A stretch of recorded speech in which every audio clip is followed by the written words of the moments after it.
Noah, wasn't it you saying just last week that there was no way the Guardians were going to catch the Tigers? I would never say something as crazy as that. I always had faith in the Cleveland Guardians. Okay. Okay. Well, even though Noah had faith, you would be easily forgiven if you had written this season off for the Cleveland Guardians. It was one marred by a gambling investigation in which we would lose our starting closer and one of our starting pitchers. In August, they had a 0.0% chance of winning the division. Obviously, it wasn't zero because that's impossible, but zero point 0.0 in August. They're 15 and a half games back. And now they lead the division outright as we round out the last two series of the year. I got to say, I'm a believer again. I am a full blown believer. This team does things in crazy ways that we've only seen in the history books. I mean, we're talking about a team that on September 4th, we're talking basically what? 21 days ago, 3 weeks ago, they were behind the Tigers 11 games. They were still like a good 6 or 7 back the last time we sat down and talked Guardians here on the page. And now here we are firmly after a Tuesday night win, after a rain delay, firmly in that first spot of the AL Central, looking like the absolute demons they have been since the turn of the corner of the month of September. Yeah, and I want to put this in historical perspective a little bit because no team has won the division or pennant after a deficit as large as the Guardians have faced. The Yankees were back 14 games in 1978 when the Red Sox just completely collapsed. Curse of the Bambino was still in effect back then. And then the Giants were 13 games behind the Dodgers in 1951. That would be the New York Giants and Brooklyn Dodgers for you old heads out there, not the current iterations. But those are the closest examples we have. By the way, that 78 Yankees team, yeah, they'd go on to win the World Series. Now, if you want to talk historical comparison, I got another one for you, and that is the one St. Louis Cardinals. Now, this isn't too far back, not talking about different iterations of team names like Erik was. We're talking about 2011 with the St. Louis Cardinals. It was August 24th. They were back 10 and a half games. They surged, went 23-9 down the stretch. And I'm not putting a jinx. I'm not saying this is happening. I am taking it one game at a time, but that team won a World Series. And when you are this hot, this late, you are scary, whether it be a team with 100 plus wins or you are the last seed in the wild card. And I am ecstatic about what is going on with the Cleveland Guardians and the fact that they are even in this breath. I want to give a shout out to the pitching real quick. The pitching has been absolutely insane. This graphic was from the Cleveland Guardians, obviously before the Detroit series. So this was a couple days ago, but a combined 2.04 ERA going into the Detroit series where they have only pitched fantastic, might I add. Yeah. Messick is the lowest, and he has been impressive. He has a 3-0 record going into today's game against Detroit. I'll be there. Come say what's up if you see me around. Yeah, and don't forget that this is a rotation that they kind of let the young guys survive if they can. We traded away Shane Bieber. We did not expect to be in this position this late in the season, and yet here we are. Here we are indeed. And, there's one other guy that I really, truly credit that towards and credit the success of pitching. And that is one big rig. That is one Gavin Williams. He was electric in his start against Detroit in the first game of the series. 12 Ks. The entire pitching staff, of course, rounded the corner for 19 Ks.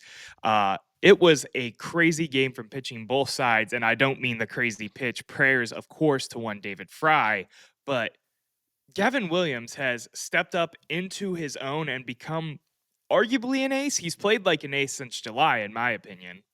Yeah, he has for sure. And a guy that really deserves a shout out is not a player, but the pitching coach, Carl Willis.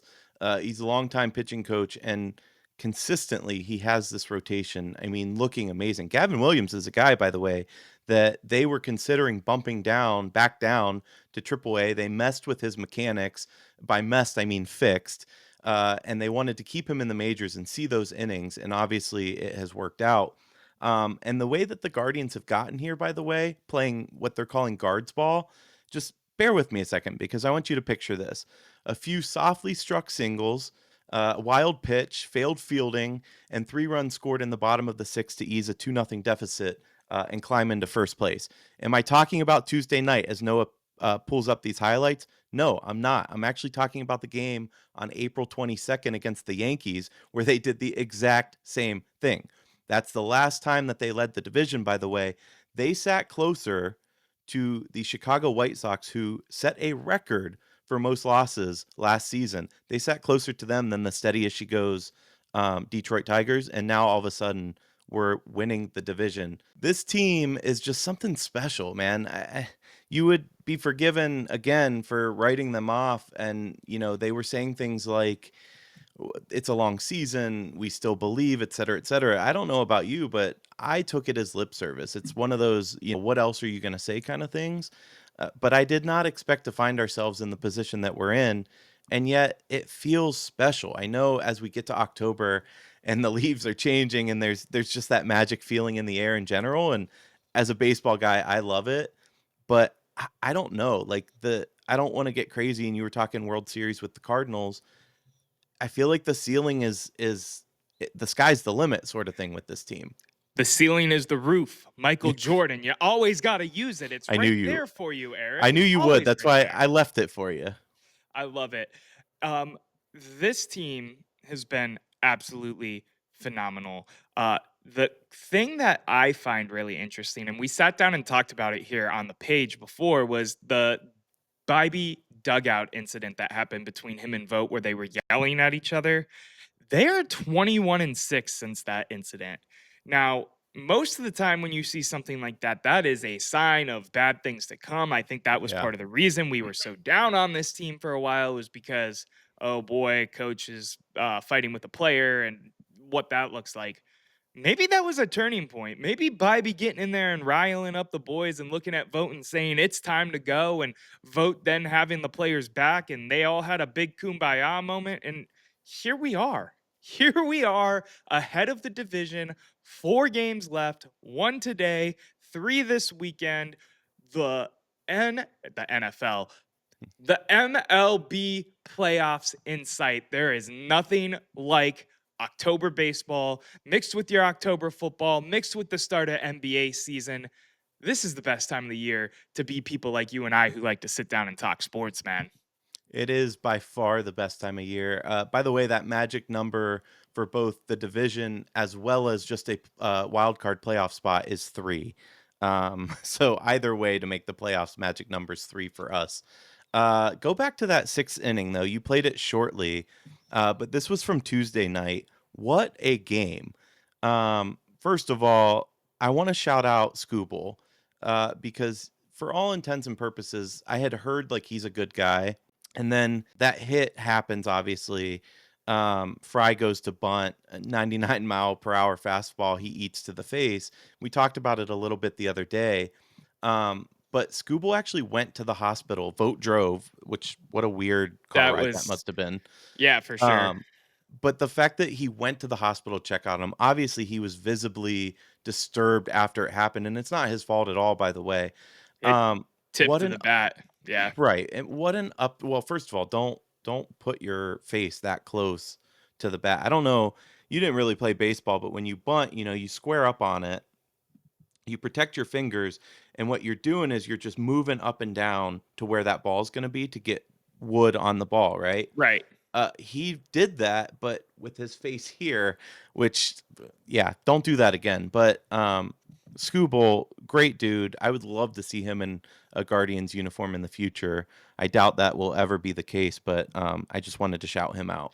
Yeah, no, it was honestly an awesome thing to read that. And the fact that without hesitation, I'm assuming he rode in a car with Vote to go over there. It's one of those things that make you romantic about baseball, because it is a brotherhood at the end of the day. Seeing him take off his hat and throw it to the ground as soon as it happened, I mean, it's not completely his fault. He was just throwing a pitch at the end of the day. And that picture, man, the close up came out after the game, and it's rough. I didn't pull it for the viewers at home, for the squeamish people that may be watching this video. So do not look that picture up unless you have an easy stomach or something like that. But he is released. He is doing well, all things considered. He's going to have multiple checkups. It is a broken cheekbone, it is a broken nose, which was kind of to be expected when you saw where the ball hit him.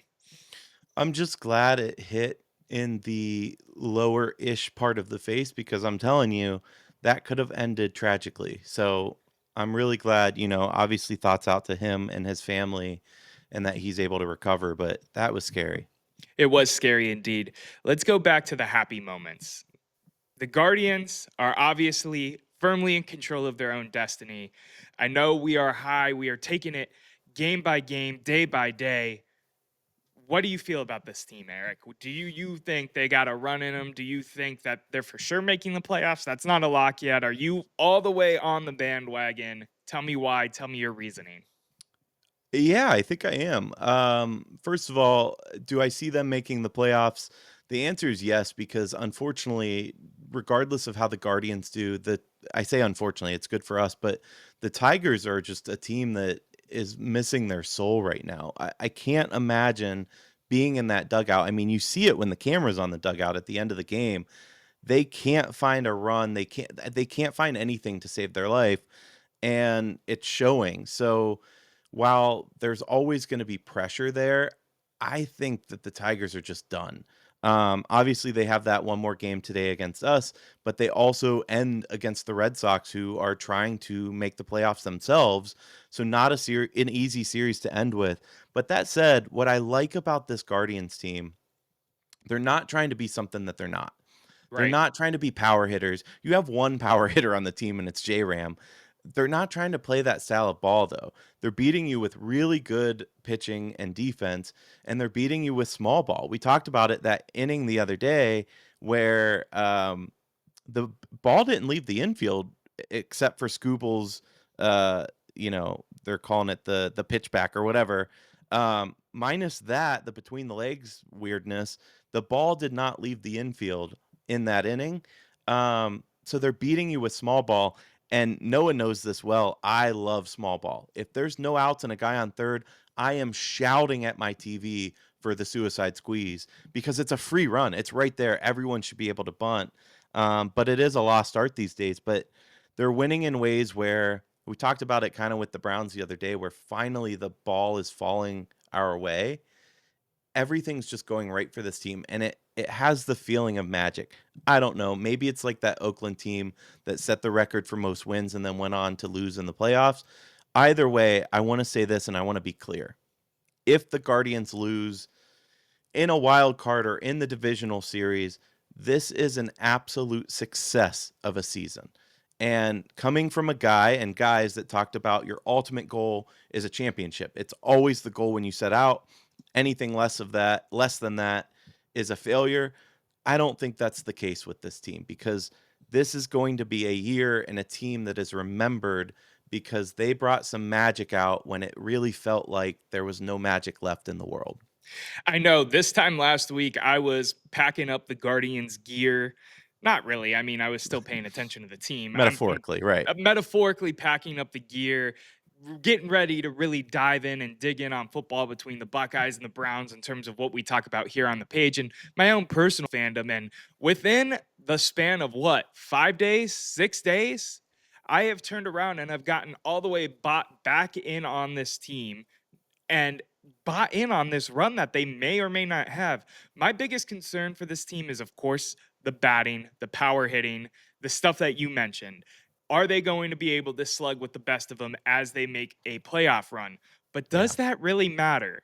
When you have momentum on your side at the best time possible, with history staring at you in the face, and you already have made some this season in the month of September as it is, this team is scary, man. They are super duper scary.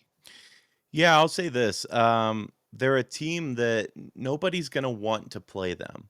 And does it change come playoff time? Typically, yes, because you're seeing better pitching. Everything's just a lot tighter and more locked in. But again, I don't think that this team is going to let that get to them. They're playing small ball anyway. They're playing for contact. Yeah, would it be great to have a guy like Stanton or Judge that one swing of the bat changes a game because that's what they can do to you? Yes, of course. I'd love to have that. But we're playing our style of ball. And at this point, It's like extra innings. It's free baseball. If we can push and make the playoffs, I'm just here for a good time, and I'm really happy. But any team going in, whether it's the Yankees, the Red Sox, Houston, I don't care who it is, the Mariners who are also hot, I don't think any single one of them wants to face off against the Guardians right now. I completely agree with you. I wouldn't want to face off, and that's not me being a fan with the C on my hat and the vintage T-shirt on my body, and talking to a guy with some more Cleveland merch and a Cleveland hoodie on, and blah. No, this is history. This is a team that should scare you because we've seen it before. The Cardinals are an example. The even deeper historical examples that you used are examples of why you should be afraid and why we, as fans, as people who talk about the Cleveland Guardians, should be very, very excited. You know what this feels like, Noah? This feels like our 22 game win streak a couple years ago. Yeah. And that was a red hot team, but they peaked at the wrong time. That happened in, if I'm not mistaken, it was like a July kind of thing. They win 22 straight, seems like they're never going to lose again, and they came back down to earth. This feels like we're doing that at the right time though, September, October. I don't know. Maybe we're reading too much into it because we're hyped. You know, today was supposed to be a preview show for Ohio State, Washington, and we said, we're talking Guardians because It's you guard and I are ball both time. like we were on the same page. I sent that text to you and you're like, no, let's do it. Yeah. It feels different. And if somehow they could, I mean, if they could capture the World Series this year, and I know that's a lofty goal, I don't know what could top it, honestly. I mean, that's because in 2016, that's the pinnacle for us as sports fans, right? Because Yeah. the Cavs won it, Indians should have won it, but the Cavs were like that team of destiny in that you had the best player in the world. This Guards team is just a scrappy. I don't know. I mean, winning with this team, and I mean, J Ram deserves a ring, but winning with this team would just be different and hit different for me.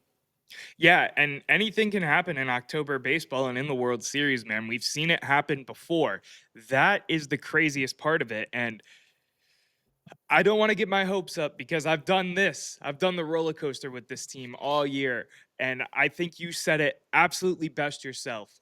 This season is a success on all fronts because of Yeah. all the adversity that they've had to face and all of the different things that they've had to go through to get to this point where they are leading the division with 4 games left in the season, controlling their own destiny, can basically wrap up the AL Central if they take care of business tonight at Progressive Field in front of a rowdy ballpark.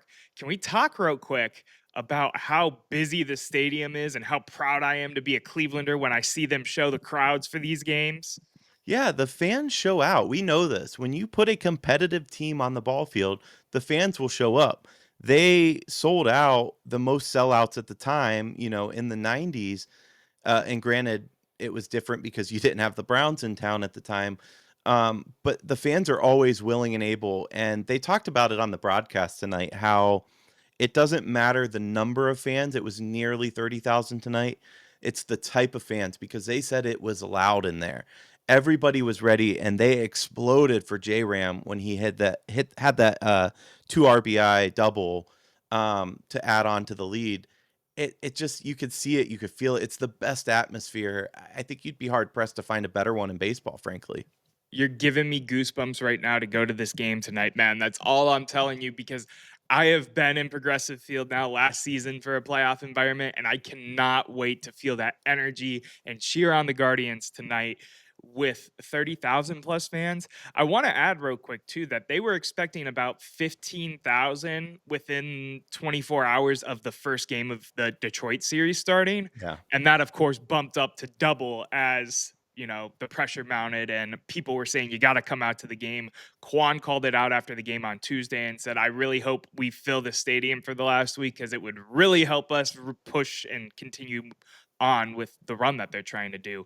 Can we talk a little playoff baseball before we wrap this real quick? I have one question for you that I've been kind of pondering as this team has moved closer and closer to the inevitability of making the MLB playoffs. Yeah, what's your question? So obviously you go into like a 3-person rotation come playoff time, right? Yeah, I mean, depending, but yeah. Who would be your 3 if you're going in because we pitch 6 starters right now. We have 6 guys that we let start for us. Who are gonna be your 3? 'Cause I think there's 2 obvious, and then that 3rd spot gets, interesting to talk about. Yeah, it's Williams, Bybee, and, for the 3rd spot, I would probably put Parker Messick there. I'm leaning that way, but you know what? I'll say this, I get what you're saying, but I don't think that we're winning by convention. So if we wanna rotate 4 guys, I say we rotate 4 guys, which would also help keep arms fresh. And then you talking Cantillo then, or are you talking Logan Allen? Cantillo, right? I mean, they're both playing great base. Probably, but Everyone's yeah, yeah, Logan Allen just had that outing that was incredible. Everybody's putting in the work. I'll say this though too, and I think we will see this.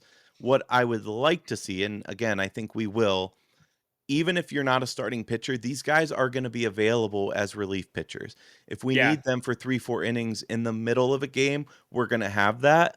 So I wouldn't be surprised to see every single name make an impact for us. Who You is know, your three, though? my threat, I was just it's the same but Cantillo. I just like how he's played and shown grit throughout the season, but I could also and Messick also getting called up pretty late into the season is part of the reason I would give him the nod if you were only doing 3, but you hit the nail on the head perfectly with what my point was going to be in that 3 of these guys get to go be relievers for us. Yeah. And that could be huge. I know Slade had a rough outing when we played the Yankees in the ALCS last year, but I have a lot more faith in the kid as a reliever now in a playoff situation this year after he's gone down, worked on some things like you've talked about with some of the other pitchers, come back up, and is now playing some pretty damn good guards ball. Yeah, and that's the other benefit of, Messick as well is that, take today's start as an example, Parker Messick has not been seen by Detroit yet. So as you get to the playoffs, you're gonna have that same reality, and that helps us. I haven't got to see Messick pitch in person yet. I was a big fan, wanted to see him in person when he made that first debut and pitched a hell of a game. And then potentially the game I was going to after that, he was pitching. I'm really excited to see him today. I'm really excited to see who Detroit ends up putting out there. I hope they give us a competitive matchup, but whatever happens, happens, man. I think their grave is dug, unfortunately for them. I do want to leave us with one last thing, and that is Stephen Kwan, because I think he put it best. He said, anything's possible. You're never completely out of it. That's the beauty of baseball. And you hinted to it earlier, Noah, because there's the words of another baseball professional portrayed by Brad Pitt. How can you not be romantic about baseball? And you just, I can't put it better myself. How can you not be romantic about baseball? October, under the lights as the weather's changing and you have football that's trying to take up the headlines, but they call it the Fall Classic for a reason. Your Cleveland Guardians are going to be there. They're going to be pushing for a pennant, and we're going to be there cheering them on. Can't wait, man. I cannot wait. One last piece of housekeeping to wrap up the show. We are giving away our Browns jersey. The giveaway is over October 1st. Make sure you subscribe, leave a comment. You will be entered to win any Browns player jersey of your choice, courtesy of yours truly, Eric and I. Yeah, Browns jersey of your choice. I almost want to give you the choice to pick a Guardians jersey if you really want to. Uh, but yes, we are giving that away. Make sure you enter and leave that comment. 100%, man. It's been a pleasure. Go Guards. It is Guards ball season. October baseball is upon us. And I can't believe that we get the opportunity to continue to talk Guardians into October and who knows how much longer. I love it so much. I hope it's into November. The debate never ends, but the show does for now. We'll see you next time.